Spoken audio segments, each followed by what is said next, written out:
இது இந்த படம் ஸ்ட்ரெயிட்டாகவே இந்த படத்துக்கு வந்துடலாம். இது வந்து ஒரு பிரதர்ன்றது ஒரு குடும்பத்தில் இருக்கிற கதை. இப்போல்லாம் குடும்பன்ற நானே வந்து என் ஒய்ஃபு நான் சின்னதாக தான் இருக்கு.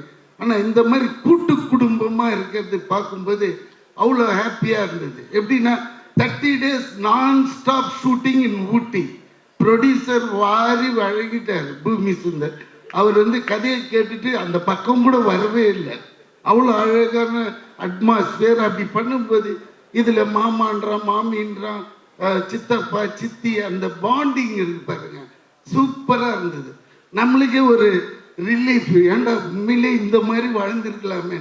ஆக்சுவலாக நானே வாழல, பொண்டாட்டி கூப்பிட்டு தனியாக வந்துட்டேன், அம்மா விட்டு. அப்புறமா தான் ஃபீல் ஆகுது. தனியாக வந்ததுனால அப்படியே தனியாகவே போயிடுவோம். ஆனால் பாண்டிங்காக ஒரு குடும்பத்தோடு இருந்தோன்னு வச்சுக்கோங்களேன், சின்ன சின்ன சண்டை கிண்டை எல்லாம் வரும். ஆனால் அவங்களுக்கு மரியாதை கொடுக்கணும், இவங்க தப்பாக நினச்சிக்குவாங்க அப்படின்ட்டு அட்ஜஸ்ட்மெண்ட் ஆகிடும். வெளியே வந்ததுமே கிளைமேட் மாறுற மாதிரி நம்ம லைஃப்பும் மாறிடும். ஓ, நம்ம பண்ணதே தப்பு தான்ட்டு போய் தப்பு பண்ணிடும். இப்போ தனியாக இருந்தால் என்ன ஆகும்னா, செவுத்துலேயோ இல்லை கண்ணாடியிலேயோ போய் தான் இடிச்சிக்கணும் நம்ம தப்புன்ட்டு. அது மாதிரி குடும்பமாக வாழணும்னு ரொம்ப ஆசை. ஆனால் இந்த படத்தை அந்த மாதிரி எடுத்திருக்காங்க. 2.5 hours என்ஜாய் பண்ணுவீங்க. அதுலேயும் ஹீரோயின் ரொம்ப ஒர்க் வாங்கியிருக்கார் டைரக்டர். அதுக்கேற்ற மாதிரி ஹாரிஸ் சார் நல்ல ஒரு சாங், எனக்கு இந்த சாங் ரொம்ப பிடிச்சிச்சு, மாஸ் சாங் அது ரவியும் ரொம்ப கஷ்டப்பட்டு ஆடி இருக்காரு. உங்களுக்கு பார்த்து அப்படி போயிடுது. அந்த ஒரு மூமெண்ட்ஸும் போட்டு எடுக்கிறதுக்குள்ளால இங்கெல்லாம் இழுத்துடும். ஏன்னா நம்ம தான் பார்த்து. சார் அந்த ஸ்டெப் ட்ரை பண்ணீங்களா சார்? நீங்க மக்காமிஷி ஸ்டெப் ட்ரை பண்ணிருக்கீங்களா சார்? நீங்க மக்காமிஷி ஸ்டெப் பாதி நான் தான் சொல்லி கொடுத்தேன். அப்ப சாண்டி மாஸ்டர் சொல்லி கொடுக்கல, நீங்க தான் சொல்லி கொடுத்தீங்க. சாங் போட்டிங்கன்னா பண்ணுவேன். ஆனா சார் எங்களுக்காக ரெண்டு ஸ்டெப் அந்த மாதிரி இல்ல ஒரே ஒரு மிஸ்டேக், இந்த ஃப்ளோர்ல பண்ண முடியாது, வுட் ஃப்ளோர் வேணும். அப்பதான் ஷூ வேற போட்டு வரல. இதுல பண்ணேன்னா வழிக்கு கீழே விழுந்து பல்லு உடஞ்சிடும், அடுத்த ஷூட்டிங் போக முடியாது.